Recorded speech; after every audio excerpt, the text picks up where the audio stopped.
হৃদয় গৌর শিকানা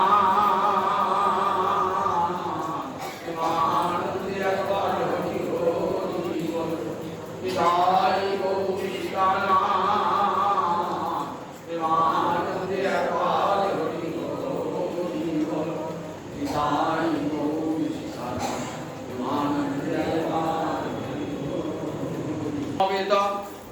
ভক্তবৃন্দের চরণে আমার কোটি কোটি দণ্ডবত প্রণিপাত।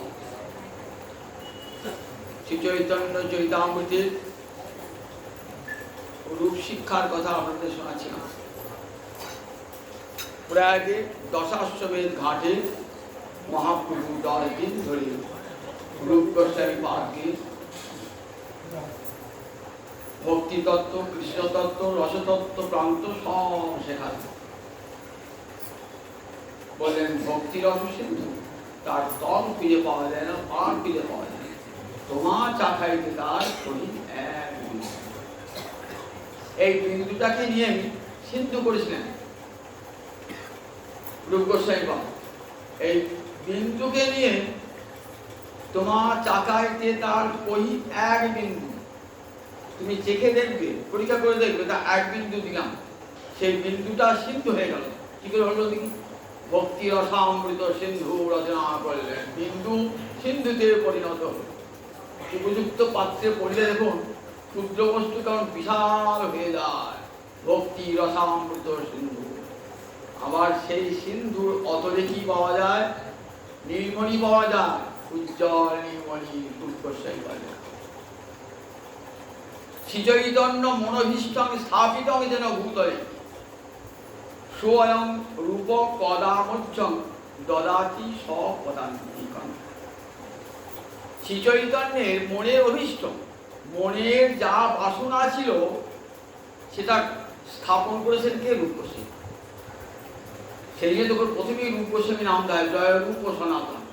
মহাপ্রভুর মনের যে ভাব অভিলাষ, যেটি দেবার জন্য পৃথিবীতে এসেছিলেন, সেই মঞ্জরি ভাব ও সাধনা অনার্পিত চরী মিছিলা, যা কোনোদিন দেওয়া হয় না।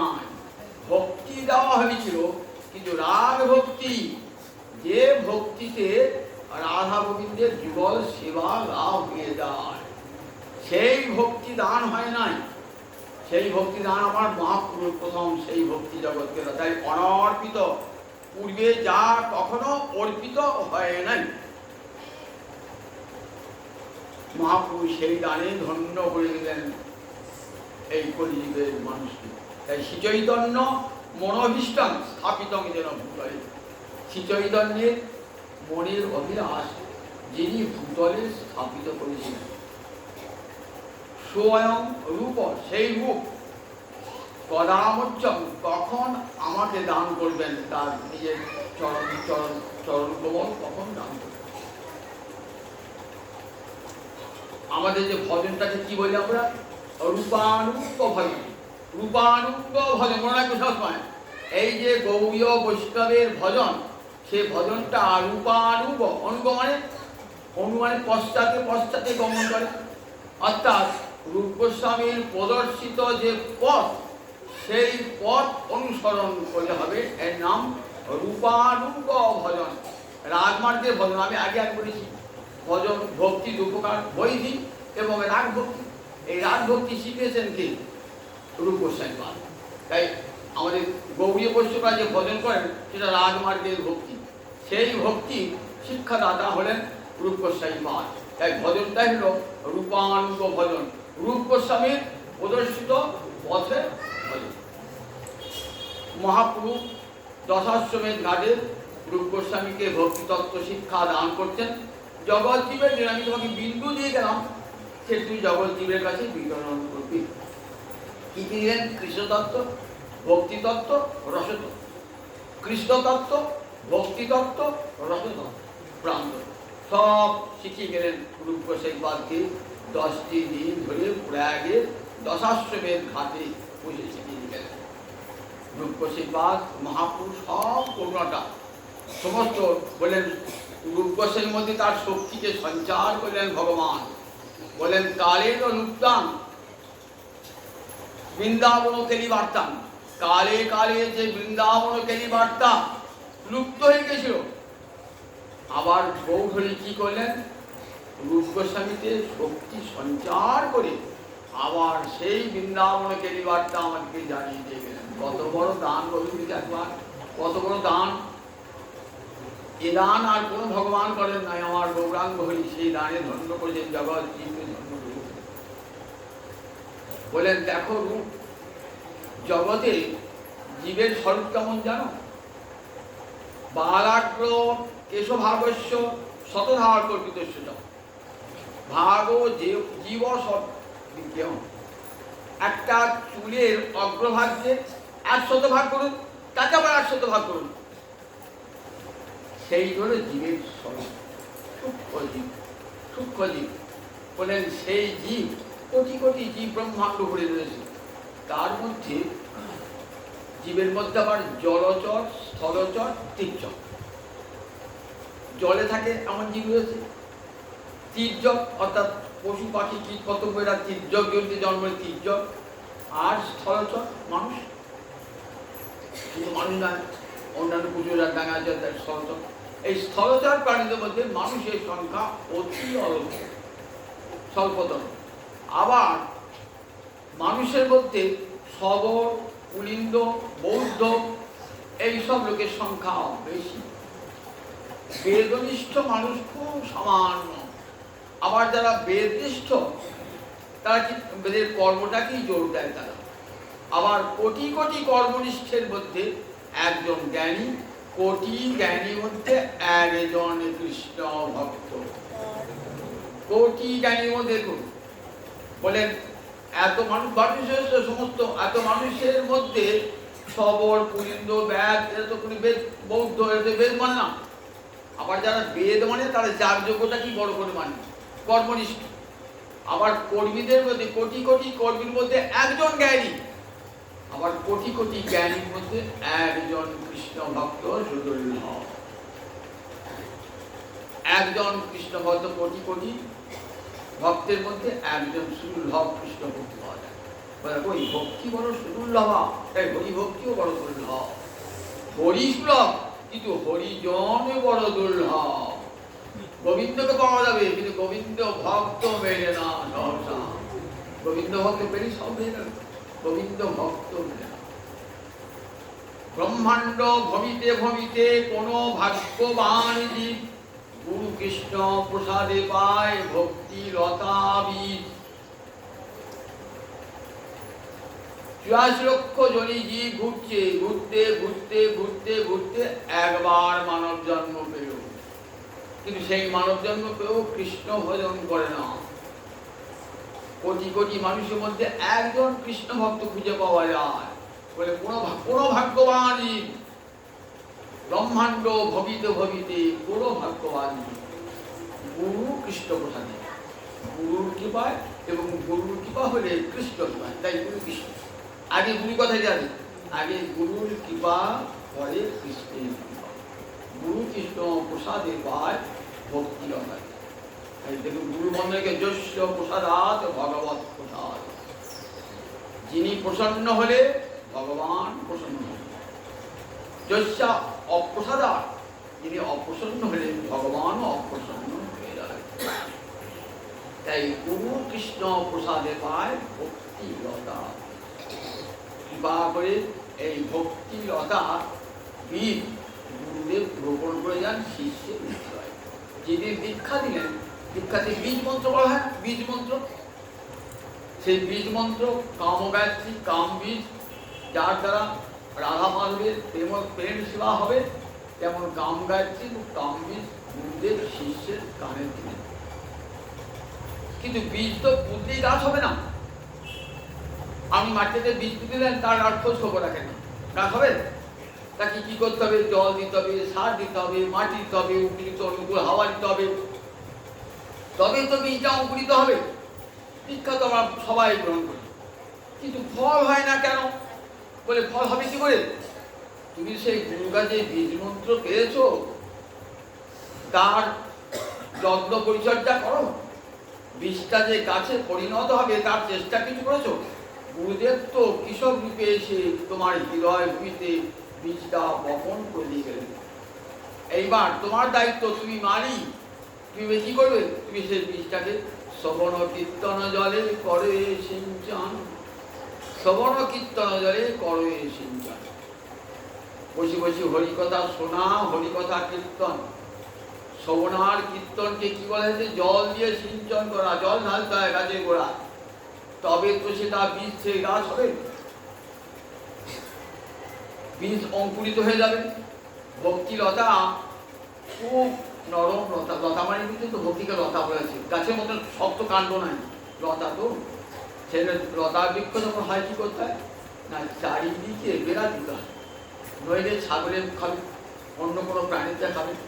তা বলে দেখো, ওই যে ভক্তিলতা বীজটা রোপণ করলেন, শ্রবণ কীর্তন জলে করবে সিঞ্চন, শ্রবণ কীর্তন জল সিঞ্চন করতে করতে ভক্তিলতা বৃদ্ধি প্রাপ্ত। এবার কি করতে হবে? যে চারিদিকে বেড়া দিতে হবে। কিসে বেড়া? যাতে কোনো প্রকার অপরাধ এসে হাজির না হয়। কত প্রকার অপরাধ আছে? নাম অপরাধ, ধাম অপরাধ, সেবা অপরাধ। নামের কাছে অপরাধ কিরকম? যে নাম সাধুরা দিয়েছেন জগৎকে, সেই সাধুদিকে যদি অবজ্ঞা করেন তাহলে নামের প্রতি অপরাধ হবে। গুরুর প্রতি যদি কোনো প্রকার অবজ্ঞা আছে তাহলে নামাপরাধ হয়ে যায়। যে নাম শুনতে চায় না তার কানের গোড়ায় নাম করছেন, নামাপরাধ। নাম করলে তো সব পাপ ধ্বংস যায়। পাপ করি না কেন? নাম করে দেবো, আবার পাপ করবো। এই নাম বলে যে পাপে প্রবৃত্ত হলে পারে কি হয়? নামাপরাধ হয়েছে। না আমার কোনো কাজ করছে, নাম করি, নাম কাজ দেয় না কেন? বলে এত অপরাধ আছে, সে ফলে নাম ফলদান করে না। বৈষ্ণব অপরাধ, কোনো বৈষ্ণব যিনি নাম করছেন তার প্রতি কোনো বিন্দুমাত্র যেন কোনো অবজ্ঞা বোধ বা তাকে অমর্যাদা করা, তার সম্মানহানি করা, তাকে কটু কথা বলা, কুবাক্য বলা, এগুলো সব সময় এড়িয়ে চলতে হবে, যে কোনো প্রকারে যেন বৈষ্ণব অপরাধ ঘটে না যায়। ভয়ঙ্কর অপরাধ বৈষ্ণব অপরাধ। যদি কোনো প্রকারে এই বৈষ্ণব অপরাধ ঘটে যায়, যদি বলছেন যদি বৈষ্ণব অপরাধ উঠে হাতি মাথা উপারে বা ছিঙ্গে দাঁড় শুকিয়ে যায়। একটা ইঁদুর চলে গেলে লতা গাছ মাটিতে ঝুঁকে যায়, আর মত্ত হাতি বুঝে কি বলছে, উবড়িয়ে দেবে। উবড়িয়ে দিতে হবে, সেটা শুকিয়ে যাবে, শুকিয়ে যাবে, পাতাটা শুকিয়ে যাবে। তাহলে আর গাছটা হবে? হাতি তো উবড়িয়ে দিয়েছে, গাছটা হবে না। তাহলে বৈষ্ণব অপরাধ কেমন বলেন? এই মত্ত হস্তি বৈষ্ণব অপরাধ, নাম অপরাধ, ধাম অপরাধ, শিব অপরাধ, এইসব অপরাধগুলো কি করে না, ওই গাছটাকে আর বাঁচতে দেয় না। তারপরে কি হয়? গাছটা হয়তো উপশাখা, গাছের ডালে আবার উপশাখা, এটা না এক এক বর গাছা হয়, বড় বড় গাছে দেখবেন পর গাছা হয়ে গেছে। দিয়ে পর গাছে কি করে? মূল গাছের রস থেকে শোষণ করে নেয়। এই মূল গাছটা বাড়তে পেল না, পর গাছটাই বেড়ে গেল, রসটা শোষণ করে। এই ভক্তিলতার পর গাছ আছে, হ্যাঁ, কিরকম লাভ, পূজা, প্রতিষ্ঠা, যে হিংসা, এগুলি সব হলো পরগাছা। ভজন করতে করতে হয়, আমি 1 লক্ষ নাম করে দিতে বলেছেন, দেখাচ্ছেন লোককে আমি কত ভজনশীল, দেখাচ্ছেন লোকের কাছে। আমি সব তীর্থ ঘুরেছি, সব তীর্থে জল দিয়েছি, আমার মতন ভক্তজন দুনিয়াতে আর নাই, দেখাচ্ছি। আমি শাস্ত্রের সুপণ্ডিত, সব সমাজ পড়া হয়ে গেছে, সব গীতা ভাগবত আমার সব প্রশস্ত হয়ে গেছে, ঠিক আছে। এগুলো সব ভক্তিলতার অঙ্গে উপশাখা।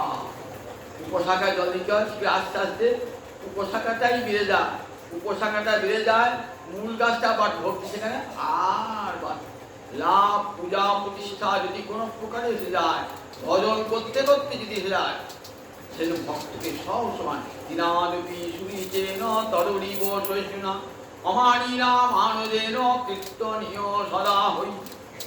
বৈষ্ণব হওয়ার সুবিধা, মুখে বৈষ্ণব বলি হবে, তিলকমালায় নিয়ে বৈষ্ণব হবে, এটা বহিরঙ্গ সাধন। অন্তরঙ্গ সাধনগুলি সাধন করতে হবে, তাতে যথার্থ বৈষ্ণব হবেন অন্তরে। সব সে ভাবতে গিয়ে আমার মতন নিজ, আমার মতন অধম জগতার কেউ নেই। আমি দাসানুদাস গোবিন্দের এই ভাবটি অন্তরে। কবিরাজ গোস্বামী পাদ এত বড় মানুষ, এই কি বলছেন, পুরুষের কীট হইতে মহিষের অভিষ্ট, জগাই মাধাই হইতে মহিষে পাপিষ্ট, মোর নাম লয় যার পুণ্য যায় ক্ষয়। দেখেছেন, শিখতে হয়, শিখিয়ে দিয়ে গেছে তোমাকে। পুলিশের মানে পায়খানার কীট যেমন আমি সেরকম, তার চোষ নয়। পুলিশের কীট হইতে মহিষের অভিষ্ট, জগাই মাদাই হইতে মহিষ, জগাই মাদায় কি পাপ করেছে আমি তার কেউ পাপ। এই ভাবনা অন্তরে সবসময় বৈষ্ণব সবসময় সর্বগুণে গুণান্বিত হয়েও মনে হয় আমার যেন কোনো গুণ নাই। বলে তিনের চেয়েও, তিনও আপনি মারিয়ে গেলেন তো কিছু করে ব্যাপার মাঠে উঠে করেছে, তিনের চেয়েও সুবিধ হবে। আবার তাই নয়, তিনও কিন্তু গোবিন্দের সেবা করে। কিরকম গোবিন্দের সেবা করে তিনও? তা বলছেন গোবিন্দের ঘাস খান, সেই ঘাস খেয়ে দুধ দেন, সেই দুধ গোবিন্দের সেবা লাগে। তাহলে পরোক্ষভাবে কার সেবা হলো? প্রত্যক্ষ না হলে পরোক্ষের সেবা হলো, গরুর সেবা হলো, তিনের সেবা হলো। আবার পল্লীগ্রামে যখন পাকা মন্দির নয়, খড়ের চালের মন্দির, তাহলে গোবিন্দকে সূর্য থেকে, রোদ থেকে, বৃষ্টি থেকে আটকেছেন কে? ওই তিন। তাহলে গোবিন্দ সেবা পরোক্ষে গোবিন্দ সেবা করে তিন। আমি তিনের থেকে অধম, আমি মানব জন্ম পেয়েও গোবিন্দ সেবা করতে পারলাম না, কিন্তু ওই তিনটা সে গোবিন্দ সেবায় লাগলো। আর আমার হাত পাওয়ার চেহারা হয়েও আমি গোবিন্দ সেবায় আমার লাগলো। তরুণ মতো সহিষ্ণু, আমাকে কটু কথা শোনো, আমিও তাকে শুনিয়ে যাই, কেন শুনে? আমি সঙ্গে সঙ্গে পুষিয়ে গিয়ে পড়ানো গেল। আমাকে গাল দিয়েছে, দা আমার গাল দিয়ে দেখাচ্ছি, তুই আমাকে 1টা গাল দিয়ে 5টা গাল দিও। আমাদের এই স্বভাব তো, আমাকে গাল দিয়েছে, আমি 5টা গাল দিয়ে আলু গালি। কিছু যখন গাল গাছে ভিতরটা কি শান্তি হচ্ছে না, ওই লোকটা আমার গাল দিয়ে গাল দিতে। কিন্তু তুমি অধম, তাই বলে আমি উত্তম প্রাণী হবো কেন? বঙ্কিমচন্দ্র করেছেন, তুমি অধম হতে পারো, গাল দিতে পারো, আমি গাল দিয়ে ছোট হব কেন? তুমি গাল দিয়ে ছোট হয়েছো, আমি গাল দিয়ে ছোট হবো কেন? কুকুরের কাজ কুকুরে করেছে, কামড় দিয়েছে পায়, তাই বলি কি তা মানুষের সেবা পায়? কুকুরে কামড়িয়েছে, আমিও কুকুরকে কামড়িয়েছি। আমাদের সেই স্বভাব তো, আমার গাল দিয়ে গাল দিয়ে আসবে বলে না। তরুণী বসে তরুণ মতো সহিষ্ণু, তরুণ মতো সহিষ্ণু। রামদাস বাবাজি রাস্তা দিয়ে যাচ্ছেন তো, রাস্তা দিয়ে কলকাতার রাস্তা কোনো ছেলে আর গাঁও আছে, হ্যাঁ, বাবাজি বসায় খাবার বেশ পন্থা করেছে, যে খাঞ্জানি বাজিয়ে শিষ্য করে পয়সা উপার্জন করছে। ও এত বড় খাটো না কেন? আমি চেহারা করেছে। রামদাস বাবাজি জায়গায় শুনছেন, আপনাদের বলা হয়েছে আমি যেতে পারি, চলে গেলেন, হাঁস ছাড় চলে গেলেন, হাঁস ছাড় চলে গেলেন। দেখেছেন তো, কোনো প্রতিবাদ করলেন না। যারা বলল শেষকে তারাই অনুতাপ করলেন, এত বড় মানুষটাকে এখন অপমান করি রাস্তাতে। তাই বলছি তরুণী বড় সহিষ্ণু, বৈষ্ণবের যা যা গুণ কামন করে নিজের জীবন লিখেছেন, তরুণী তরুণ মতো সহিষ্ণু। শত্রু হলো গাছ যেমন শত্রুকেও ছায়া দেয়, মিত্রকেও দেয়, শত্রুকে দেয়, এবং তার সারা জীবনটাই, গাছের সারা জীবনটাই ভগবান পরের সেবার জন্য। দেখবেন ভাগবতে বলে যে গাছের মতন বৈষ্ণব নয়, কিরকম তার ফল, তার ফুল, তার পাতা, তার ছাল, তার কাঠ সব পরের সেবা লাগে। গাছে নিজের সেবা লাগে লাগে না? আবার কতজন আশ্রয়, কত লোক, কত পাখি বসে আছে তার উপরে, কত মানব হনু বসে আছে গাছের ডালে আশ্রয় নিয়ে রাখতে বেড়াতে, আবার কত পথিক কাঁচলে আশ্রয় নিয়েছে। আবার কাঠুরিয়া অঙ্গ ছেদন করছে, এই তোমাকে ছায়া দেবো না, তুমি আমার শত্রু, বলেন গাছ ছায়া সরি না, বলেন ঠিক বৈষ্ণব এইরকম হবে না, আমার অপরাধ করে বলি আমি তার উৎপাদ। তরুণী বৈষ্ণব অমানি না মানদেব, নিজে আমি অমানি, আমারও মান কিসে? আমি গোবিন্দ ভজন করতে পারলাম না, এমন সুন্দর মানজন্ম পেয়ে আবার মান খুঁজছি। অমানি না মানদেব, অপরকে মান দেবে, নিজে অমানি থাকবে। মানদ মানে যে অপরকে মান দেয় তাকে বলে মানদ। অপরকে মান দেয়, প্রতিটি মানুষকে মান দান করবে।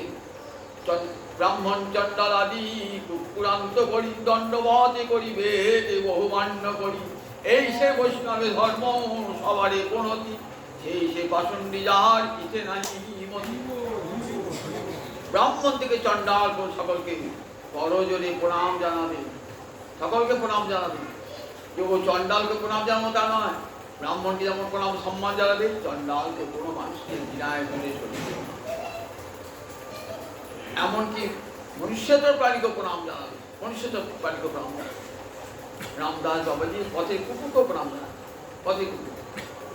গোবিন্দের জি গোবিন্দের শিষ্টজীব থাকবো বৈষ্ণব সর্বত্র নয় বলে এই ধর্মটা কোন জানো তো? এই ধর্মটাই হচ্ছে পায়া পড়া ধর্ম, অহংকারের ধর্ম নয়। যে অহংকার করবে বৈষ্ণব ধর্ম চ্যুত হয়ে যাবে, আর তার ঠিক ঠিকানা থাকবে। বলেন তাই দেখো, তিনার অমানি নাম কীর্তনীয় সদা হইলে আর সবসময় হরিনাম মুখে রাখবে। এই যে বৈষ্ণব এলো এখানে বলছি দেখো, অপরাধের ব্যাধি যাতে অপরাধ মস্তক তুলে না দেয়। তারপর কী হবে? সেই লতা বাড়তে বাড়তে যাবে, বাড়তে বাড়তে কোথায় যাবে? দেখুন ভক্তিলতা কেমন করে বৃদ্ধি প্রাপ্ত হচ্ছে, ভজনটা কেমন করে করতে হয় রূপসী পা শিখে দিবে। আগের দিনে হংস দুজনের কথা বলেছিলাম তো, এই রূপসী পাকে দিয়ে মহাপ্রভু কত কাজ দিয়ে করিয়েছেন না। উৎকলিকা বল্লরী একটা স্তোত্র কাব্য আছে রূপ গোস্বাই পাতে। উৎকলিকা বল্লরী নামটা বুঝতে পারছেন না তো? কি কঠিন কথা। বল্লরী মানে লতা, আর উৎকলিকা মানে উৎকণ্ঠিতা। তাহলে উৎকণ্ঠিতা ভক্তিলতা বলে উৎকলিকা। গ্রন্থটির নামে হলো উৎকলিকা বল্লরী। সেখানে রূপ গোস্বাই পাদ বৃন্দাবনে ভজন করছেন। কিন্তু রূপ মঞ্জরী, সমস্ত মঞ্জরী গণের অধ্যক্ষা হলেন রূপ গোস্বামী। রাধারানী রূপের মঞ্জরী, তিনি পুরুষ রূপে এসেছেন, গোবিন্দ এসেছেন পুরুষ, রাধারানী এসেছেন পুরুষ রূপে, তাই গোবিন্দ এসেছে তার সখারা হয়েছে এই রূপ মঞ্জুরি। তাই রূপ তো রাধারানীর সখী মঞ্জরী। মঞ্জরী কাদিকে বলে যারা সখী হয়েও রাধারানীর দাসী, সখী হয়েও রাধারানীর দাসী, সেবা পরা দাসী, তাদের ভাবল্লাস আরতি, তাদের কৃষ্ণের চেয়েও রাধারানীর প্রতি অধিক ভালোবাসা, তাই বলে মঞ্জরী। কৃষ্ণের চেয়েও রাধা স্নেহানিকা। রাধারানী তারা ভজন করে কেন না? গোবিন্দকে তারা ভজন করে কেন না? রাধারানীর প্রাণের ঈশ্বর বলে তারা গোবিন্দকে ভজনা করে। তাদের আরাধ্য দেবী হলেন রাধারানী। নিজেকে সব সময় ভাবেন আমি রাধারানীর বিনা কিঙ্করী, রাধারানী কৃপা করে তোমার চরণের ছায়ায় আমাকে রেখো রাধারানী। সবসময় ভাব নিয়ে রাধারানী দাসী হয়ে থাকেন তারা। উৎকলিকা বল্লরী যে কাঞ্চন রূপ গোস্বাই পাদ অন্তিমকাল, জীবনের অন্তিমকালে জীবন সায়নী, জীবন সায়ন দেখবেন হাসে রাজহাঁসেরা মরবার সময় গান করে, গান করতে করতে রাজহাঁস করে, ইংরেজিতে বলে সন সং। আচ্ছা বাগধারা আছে ইয়ে হচ্ছে সন সং, রাজহংসরা গান করতে করতে পড়ে। দেখবেন গোস্বামী পাদ করুন না, ওই রাধারানী কীর্তন করতে করতে প্রাণ পরিত্যাগ করতে। এই ক্রন্দন তো ক্রন্দন হয়, আত্মার ক্রন্দন, আত্মার ক্রন্দন। রঘুনাথ দাস গোস্বামী যেমন কাঁদছেন, রূপস্বামী ইত্যাদি কাঁদছেন। প্রকৃত বৃন্দাবন মধ্য এক ওকে রাধারানী তোমার বৃন্দাবনে পড়ে আছি কেন? তুমি তো বলেছো তুই পড়ে আছিস কোথায়, কি জন্যে? এটাই তো আমার কৃপা, এটাই তো আমার কৃপা। বৃন্দাবনে পড়ে আছিস, এটাই তো আমার কৃপা। রাধারানী তোমার চরণ সেবা যে পেলাম না, হৃদি মুদ্রিতস্য জলত বাষ্পং মুদ্রাম উদ্ঘাটলাম। দেখবে তোমার বিরহে আমার যথে কেমন জ্বলে যাচ্ছে, একবার দেখবে তোমার বিরহ, আমাদের সেই বিরহ ব্যথা আমাদের একটা অনুভব হয়। দেখুন তাহলে ভক্তি কোথায় আছে? আমরা আমাদের সংসারে পত্নীর জন্য, পুত্রের জন্য, সন্তানের জন্য, টাকা পয়সার জন্য বিরহ বোধ হয়, একদিনও এখনো গোবিন্দের জন্য বিরহ বোধ হয়? বিরহ বোধ হয় না। অত এই বিরহী ভক্তি প্রাণ, এই বিরহ বোধ ভক্তি প্রাণ। কি বলছেন? হৃদি মুদ্রিতস্য জলত বাষ্পস্য মুদ্রাম উদ্ঘাটলামি। দেখবে রাধারানী আমি তোমার জন্য বৃন্দাবনে পড়ে আছি, একবার দেখা দিলে না, একবার দেখা দিলে না, দেখবে আমার হৃদয়টা খুলে দেখাবো, কত জ্বালা আমার হৃদয়ে। দেখবে সমস্ত দুঃখ জ্বালাকে বিরহকে আমি হৃদয়ের মধ্যে খুলে রেখেছি। নর্তন ঠাকুর বলেছে না, রাখো প্রেম হৃদয়ের বইয়ে। ভালোবাসা, গোবিন্দ ভালোবাসাকে কি কথা হৃদয়ে ভরে রাখতে হয়, বাইরে প্রকাশ করা হয় না। বাইরে প্রকাশ করে তার শক্তি ক্ষয় হয়ে যায়। তাই প্রেমকে কি বলেন? বলেন নীরব গীতি, সাইলেন্ট সং, নীরব গীতি। রাধারানী গোবিন্দ কত ভালোবাসেন বলতে পারছেন? অথচ সব অন্তর জুড়ে কৃষ্ণময়ী, কৃষ্ণ যাহারি অন্তরে বাহিরে, যাহা যাহা নেত্য করে তাহা কৃষ্ণ। কতখানি অন্তর জুড়ে রাধারানী তার অন্তরে বাহিরে। আমি যদি নয় মুদে থাকি অন্তরে গো কিন্তু দেখি আমার নয়ন মেলিয়া দেখি অন্তর বাহির কৃষ্ণময়ী রাধানী রূপ গোসাই পাশে রাধানী মঞ্জরিত তাই কেমন গৃহদাসা ভোগ করছেন দেখবে দেখি আমার অন্তরে গৃহটা মুদ্রাং উদ্ঘাটে আমি হৃদয়টা চিরে দেখাচ্ছি দেখো আমার ভিতরে কি আগুন জ্বলছে একবার বিরহের বেদনা বোধ রূপ গোসাই পাশ সাদে গোসাইদের নাম করি আমরা এই ছয় গোসাই করি জগন্নাথ এই ছয় গোসাই দেখেছেন কেমন ভজন জগৎকে শিখিয়ে গেছেন কেমন করে কৃষ্ণ ভজন করতে হয় আর আমরা লেপ্তসে করবে শুয়ে বাঞ্চি বুচ্চিতে হরিভজন করছি কোথায় আছি বলুন একবার কোথায় আছি বলুন একবার একবার গোবিন্দের কান্না আমাদের হয় চোখের জল পড়ে ওই স্বামী কোথাকে পড়লো হয়তো স্ত্রীর সঙ্গে ঝগড়া হয়েছে ছেলের সঙ্গে ঝগড়া হয়েছে বাড়ির কারোর সঙ্গে পরিমাণ হয় না এক বলছে হ্যাঁ গৌর তোমার জল কোথাও পরে গেলাম পরে করে চলে যায় কুমিরাজ শুরু দেখো কতখানি হৃদয়ে অন্তরে রূপ গোস্বামী কাঁদছেন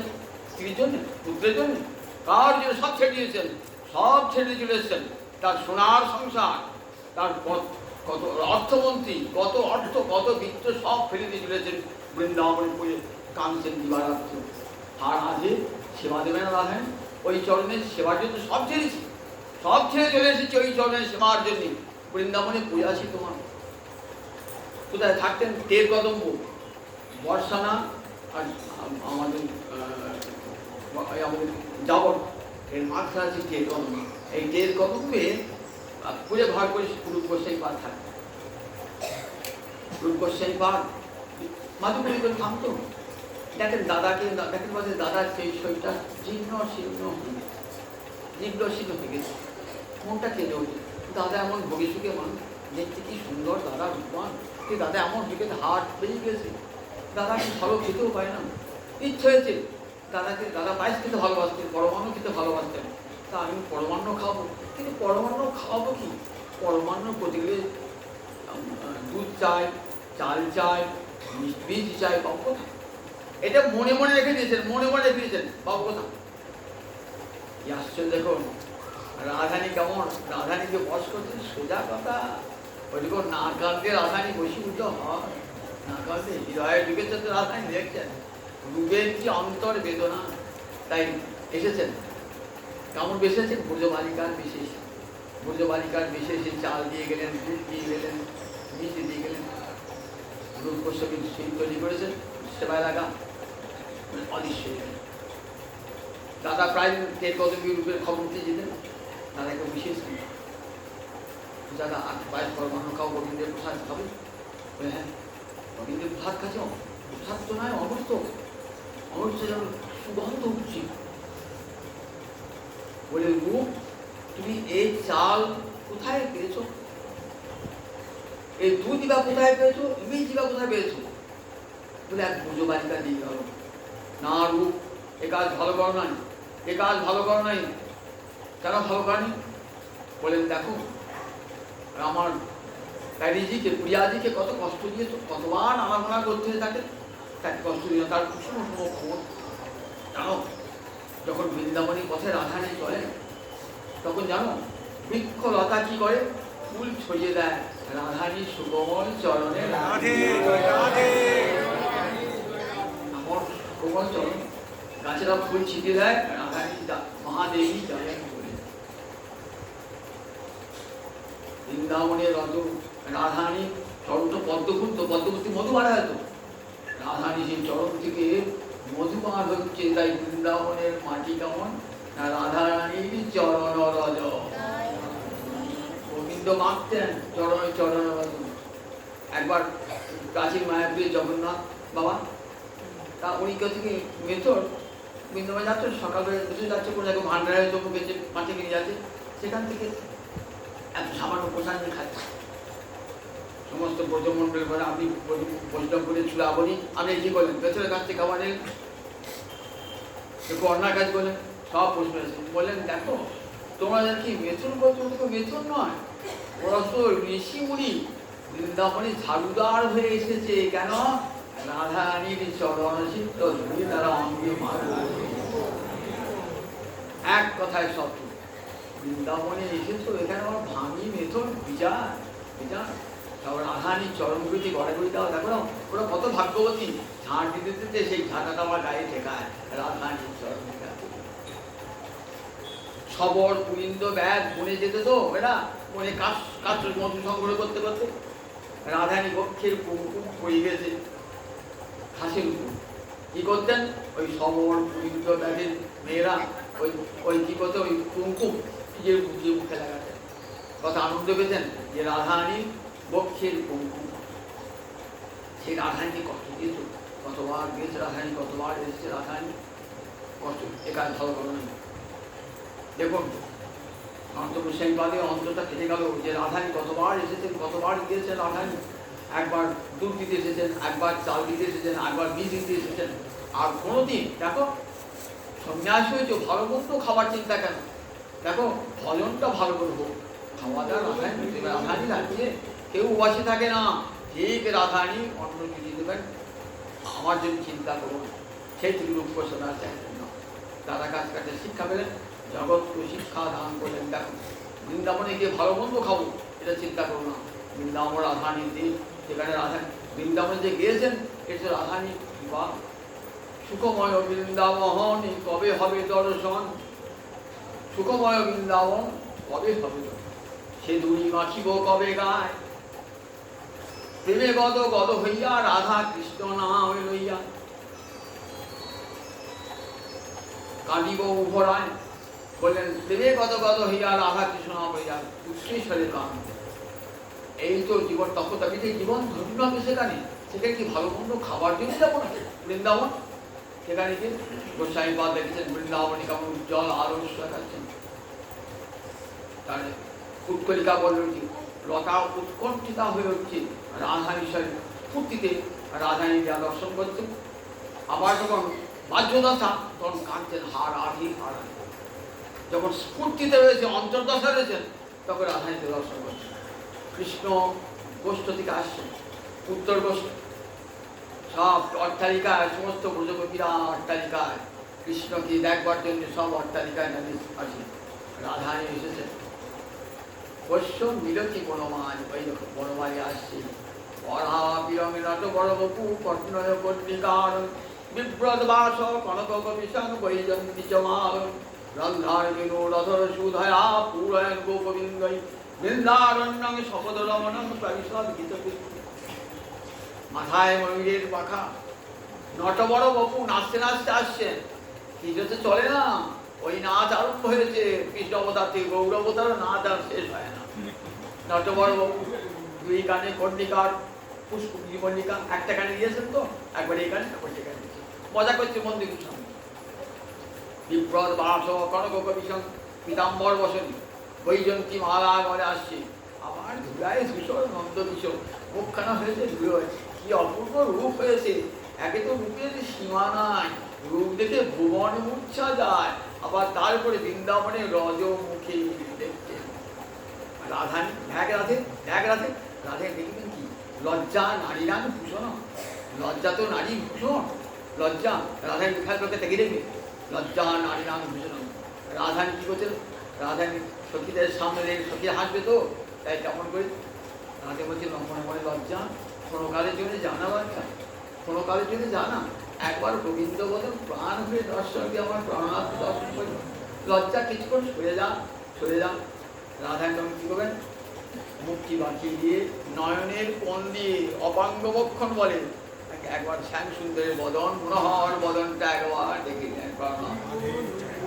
রূপ গোস্বামী মঞ্জরি হয়ে দেখছেন আমার রাধারানী কেমন করে কৃষ্ণ দর্শন, সেই যে দৃষ্টিতে গোবিন্দ জগৎকে নিয়ন্ত্রণ করছেন, আর রাধারানী ওই যে নয়ন মাখিয়ে দৃষ্টি গোবিন্দকে নিয়ন্ত্রণ করছে, সেই দৃষ্টি রাধারানী, সেই দৃষ্টি মঙ্গল জগৎকে মঙ্গল করুন। রাধারানী এমন অপূর্ব দৃষ্টি, এই গোবিন্দ দৃষ্টি দিয়ে জগৎকে চালান, আর সেই রাধারানী গোবিন্দ চেয়ে আছেন ওই দৃষ্টিটুকুর জন্য, রাধারানীর নয়ন বাঁকিয়ে দৃষ্টি। একদিন মনে গিয়েছেন ফুল তুলবার তুলতেন, গোবিন্দ সন্ধান পেয়েছেন মধুমঙ্গলের কাছে, এসে ফুল চুরি করছে, ব্রজগোপীরা এসে ফুল চুরি করছে।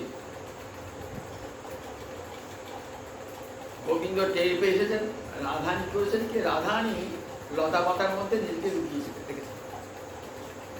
বলবি না, সে বলবি না, এসে বলবি না। তখন তুঙ্গবিদ্যা বলছে, রাধারানী তুই কি করে নিজেকে লুকিয়ে রাখবি? কেন এই ফোনে আর লতা পাতা ঢাকা দেখতে হবে না? বলে তোর অঙ্গগন্ধটা যাবে কোথায়, তোর অঙ্গগন্ধটা যাবে কোথায়? তোর অঙ্গ থেকে পদ্মগন্ধ উঠছে, গন্ধই মাধব মাধবা। তোর অঙ্গের গন্ধে রাধা মাধব পাগল হয়ে যান। রাধানীর অঙ্গগন্ধি পদ্মগন্ধি বহু চেষ্টা। রাধানী শ্যামা নায়িকা তো, মানে নায়িকা শ্রেষ্ঠা, নায়িকার শিরোমণি আমার রাধা ঠাকুরানী। তাই কেমন রাধানী বলছে পদ্মগন্ধি বহু চেষ্টা, দেহটি পদ্মগন্ধা। গ্রীষ্মকালে শিশিরতা, শীতকালে উষ্ণতা। গ্রীষ্মকালে তার শরীর শীতল, শীতকালে তার শরীর উষ্ণ। সেই রাধারানী নিজেকে লুকুবি কেমন করে? তো অঙ্গগন্ধে তো মানুষ জানতে পারবেন, অঙ্গগন্ধে। গোবিন্দ এসেছেন, ঠিক জানতে পেরেছেন কোথায় রাধারানী। সখীরা বলছে আমরা জানি না কোথায় রাধারানী, আমরা জানি না। জানো না রাধারানী কোথায় আছে? না, রাধারানী তোমাদের সঙ্গে আসে নাই, আসে নাই তোমাদের সঙ্গে। অঙ্গগন্ধ পাচ্ছি কি করে? আমরা কি করে জানবো? আমরা কি করে জানবো? আমরা তো রাধারানীর সঙ্গে থাকি, হয়তো আমাদের অঙ্গগন্ধ পাচ্ছ না। রাধারানী অঙ্গগন্ধে আমার চিত্ত আপ্যায়িত হয়, আমি বুঝতে পারি।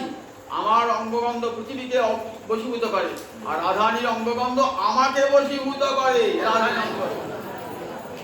আমার বচন জগতে প্রাণী শান্তি দান করে, আর রাধারানী বচন আমার প্রাণী শান্তি দান করে। নিশ্চয়ই রাধারানী এসেছেন, তাহলে আমরা জানি না। জানো তোমরা রাধারানী কোথায়? তোমরা জানো না, তাহলে কি করে দর্শন হবে? গোপীরা বলছেন দেখো এক কাজ করো, আমরা বর্গাচার্যের কাছে এই পূর্ণিমা শুনেছি এই নাম করলে নামিতে পাওয়া যায়। তার নাম করো, নাম করবো। কার নাম? রাধারী নাম করো।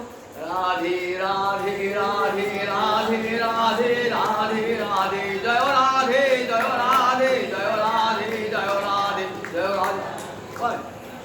রাধারানী দিল না, ওই তোমার নামা পড়া আছে, তোমার নামা পড়া আছে, সেই জন্য নামা পড়া আছে। হ্যাঁ, চন্দ্রপুরি কুচিচুচে যাও তো সেখানে, তোমার নামা পড়া ঘটেছে তো, তাহলে একবার প্রাণ খুলে নাম করো, প্রাণ খুলে নামটি করো। মাসিটা বগলে আছে, পঞ্চম গরুচরণ পঞ্চমটা আছে, হাত তুলে নাম করো, নিত্য করতে নাম করো। জয় রাধে জয় রাধে জয় রাধে। মাসি পড়ে গেল, কোথা থেকে মাসি পড়ে গেল, চুপ করে ললিতা মাসি মাসি কোথায় গেল, মাসি কোথায় গেল, মাসি কোথায় গেল, মাসি আমার মাসি গেল, হচ্ছে রাধারানী দর্শন পেলাম না। তা বলে দেখো তুই বসে বসে নয়ন জলের রাধায় কাপড় ঢাকো। এইবার রাধারানী যখন নয়ন জলে ঢাকছেন, গোপী রাধারানী বেরিয়ে তো এলেন বটে, বাঁশিটা তো চুরি হয়ে গেছে, বাঁশিটা নাই। বলছে আমার মাসি কোথায় গেল, মাসি কোথায় গেল? তা বলে দেখো তোমার এই বাঁশিটা কে নেবে? ও বাঁশিটা বিক্রি করলেও একটা পয়সাও হবে, হবে আমার দুধে জাল দেবো তাও হবে না, একটা কাঠের বাঁশি, তাহলে এত দাম বাঁশির, যা হঠাৎ করে না আমার বাঁশি চাই। আমরা কি জানি তোমার বাঁশি? মানে তো ললিতাকে কি দিয়েছে, তোমাকে দেখবো তোমার প্রচুর আছে বাঁশি। ললিতা বলছে, ললিতা টুক করে বিশাখাকে দিয়েছে। কই বাঁশি বিশাখাকে দেখবো, বিশাখা চম্পলতাকে দিয়েছে, চম্পলতা দিয়েছে তুঙ্গবিদ্যাকে। এমনি করে বাঁশি বৃদ্ধি করে দিয়ে বাঁশি মরদিনে বাঁশি আর পাচ্ছে না, বাঁশি চলে গেল রাধারানীর হাতে। এবার রাধারানী বলছে আমি বাঁশি বাজাবো। বাজাও তুমি বাঁশি, তোমার মুখে বাঁশি বাজবে? কবিরা বললে বাজবে, আমার রাধারানীকে কৃষ্ণ সাজাবো তবে এই বাঁশি বাজবে। রাধারানীকে কৃষ্ণ সাজিয়েছেন, বাঁশি চলল বৃন্দাবন। কত রঙ্গরস, কত রঙ্গ পরিহাস, এই হচ্ছে বৃন্দাবনে।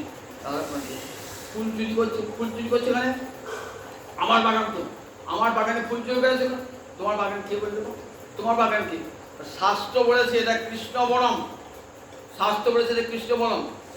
আমাদের শাস্ত্র কি করে জানো? শাস্ত্রী যে শাস্ত্রটা আছে না, সেই শাস্ত্রে বলছে রাধা বৃন্দাবনে বনে। এই বৃন্দাবনে ঈশ্বরী হলেন রাধারানী। এই বৃন্দাবনে তোমার কোনো জোর নাই, এটা রাধারানীর বন। আমার নিজের বনেতে ফুল তুলছি, তা সেটা আবার চুরি করা হয় নাকি? তুমি কি জানো সেখানে? তা বললে শাস্ত্রী বলেছে যে কৃষ্ণ বরং কৃষ্ণস্য বরং সমাজ করলে কি আবার সমাজ করলে ও খুব সমাজ শিখেছে, গৌরীচরণ রাখাল আবার সমাজ শিখেছে, ব্যাকরণ শিখেছে। কৃষ্ণস্য বরং নয় ওটা, ষষ্ঠী তৎপুর সমাজ হবে না।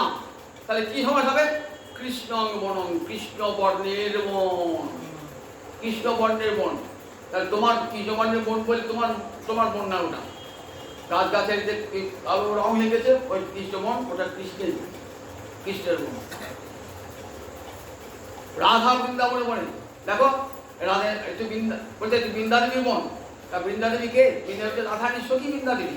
সুতরাং বৃন্দাদেবী এখানে অধিষ্ঠাত্রী দেবী, এই বৃন্দাবনের অধিষ্ঠাত্রী দেবী রাধা বৃন্দাদেবী, সেই বৃন্দাদেবীতে রাধারানী সখী। এমনি করে কত রঙ্গ রস হচ্ছে বৃন্দা উৎকলিকা বল্লরীতে রূপ গোস্বামীপাদ সাধন দেখছেন, ধ্যানেতে মঞ্জুর দিয়েছে ওই সব লীলাগুলি সব দর্শন করছেন, রাধা মাধবের অপূর্ব লীলা দর্শন করছেন, অপূর্ব লীলা দর্শন করছেন। দেখো বৃন্দাবনে গিয়েছেন তো, কারণ বৃন্দাবনে ঘুরে বেড়াচ্ছেন, শুনেছি বজ্রনাভ ও গোবিন্দ মূর্তি স্থাপন করছেন। কোথায় সেই গোবিন্দ মূর্তি? খুঁজে খুঁজে সব মন্দিরে ঘুরছেন, ওই গোবিন্দ মূর্তি পাচ্ছে না তো, গোবিন্দ মূর্তি পাচ্ছে না তো। বিষণ্ণ মনে, সেটা যোগপীঠ, সেখানে রাধা গোবিন্দের মিলন হয়। যোগপীঠ কাজ করে রাধা গোবিন্দ মিলন। পদ্মফুলাটা বৃন্দাবন, মাঝখানে রাধা গোবিন্দের যুগের রায় আছে, আর 8টি পাপড়িতে অষ্টসখী, আর 8টি উপদলেতে 8জন মন্দিরের রায় আছে, এক যোগপীঠ। সেই গোবিন্দ মন্দিরকে গোবিন্দকে গোবিন্দ যোগপীঠে থাকেন, ওই যোগপীঠ কোথায় খুঁজে পেলাম না তো, গোবিন্দ কোথাও খুঁজে পেলাম তো, বিষণ্ণ মনে যমুনা থেকে বিশাল এক সুদর্শন যুবক এসছেন।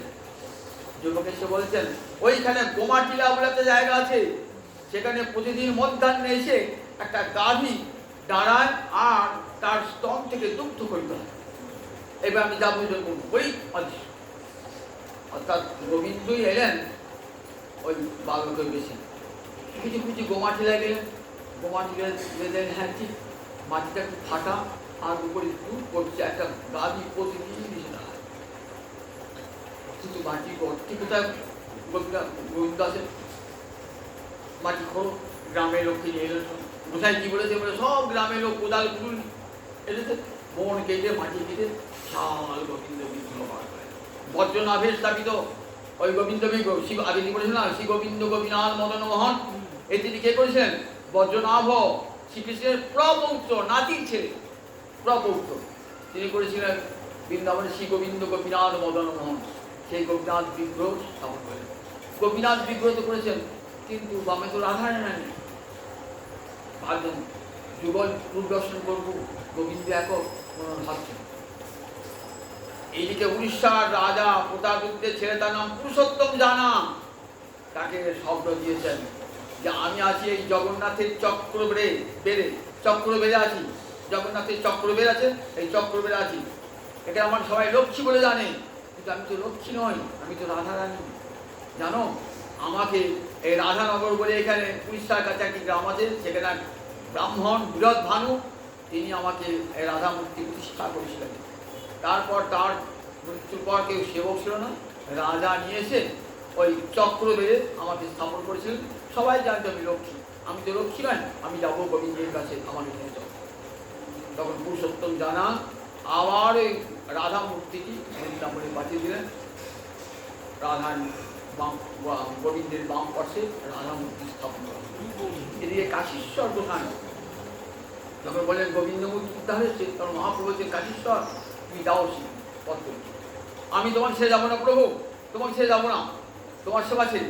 তখন ঠিক আছে, তখন সঙ্গে সঙ্গে মহাপ্রভু একটা বিগ্রহ মূর্তি ধারণ করলেন, বলেন এই নাও ঠিক আছে গৌরী মতো, নানা গৌর গোবিন্দ মূর্তি, যাও তুমি সেবা করবে এই গৌর গোবিন্দ মূর্তি। নিয়ে গেলেন কাশীশ্বর কোথায়? দেখবেন গোবিন্দ বিগ্রহে ডান দিকে আছে এই গৌর গোবিন্দ মূর্তি, গৌর গোবিন্দ মূর্তি, গোবিন্দ আর রাধা মূর্তি আছে।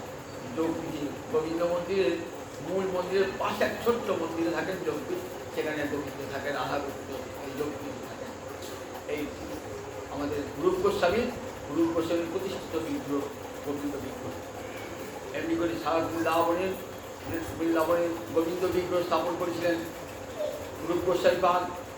শ্রী গোস্বামী করেছেন দামোদর বিগ্রহ প্রতিষ্ঠা, সনাতন গোস্বামী পাদ করেছেন মদন মোহনের প্রতিষ্ঠা। এমনি করে বৃন্দাবনের সমস্ত গোস্বামী পাদরা বৃন্দাবনে গিয়ে মুক্ত তীর্থ উদ্ধার, মুক্ত বিগ্রহ উদ্ধার এবং গ্রন্থ রচনা। কত গোস্বামী শাস্ত্র, অপূর্ব সব গোস্বামী শাস্ত্র সংস্কৃত ভাষায় লেখা তো সবাই করতে পারে না। এইগুলি আমি আপনার বলে যাচ্ছি এই কারণে যে আমার তো আর জীবননাট্যের শেষ অঙ্ক চলছে, তা সবাই শুনিয়ে দেয়, অন্তত যাতে আগ্রহ হয়, অন্তত গোস্বামী শাস্ত্রীতে আগ্রহ বাড়ে, পড়া হয়। ভাগবতের সব লীলা শুনতে বলতে পারেন না, ছুঁয়ে ছুঁয়ে গিয়েছেন, সেই লীলাগুলি গোস্বামী পাদ বিস্তার করেছে, বিস্তার করেছে। এগুলো আমরা শুনে রাখুন। এই রূপ গোস্বামী লেখা কি অপূর্ব সব লেখা, বলতে পারে কত রস, আঁকে আটটাকে যেমন মেশিনে দিয়ে পারে গড় গড় গড় গড় রস বার হয় না, এইগুলি স্বাস্থ্য উদ্ধার করতে পারে, কত রসময়ের কথা এই গোস্বামী শাস্ত্র করতে পারে। মনে হবে কত বড় সম্পদ দিয়ে গেছেন এই গোস্বামী পাদা, না খেয়ে না দিয়ে অন্ধকারে কাঠ জ্বালিয়ে গ্রন্থ লিখছেন, তাল পাতার উপরে তাল পাতার উপরে গ্রন্থ লিখছেন, মশায় খাচ্ছে তার অন্ধকারে বসে বসে লিখছেন গোস্বামী পাদা। কত বড় সম্পদ আমাদেরকে দিয়ে গেলেন, আমরা কত বড় সম্পদের অধিকারী এই গোস্বামী শাস্ত্র। শুনে রাখুন অন্তত নামগুলো। রূপ গোস্বামী পাদের উৎপত্তিকা বললরিতে এমনি করে রাধানী যেন উৎকণ্ঠলতা প্রকাশ পেয়েছে। এই ভক্তিলতা ধীরে ধীরে বৃদ্ধিপ্রাপ্ত হতে কৃষ্ণচরণ গল্প লিখতে যাবে। আমার সেটা পরের দিন শোনাবো।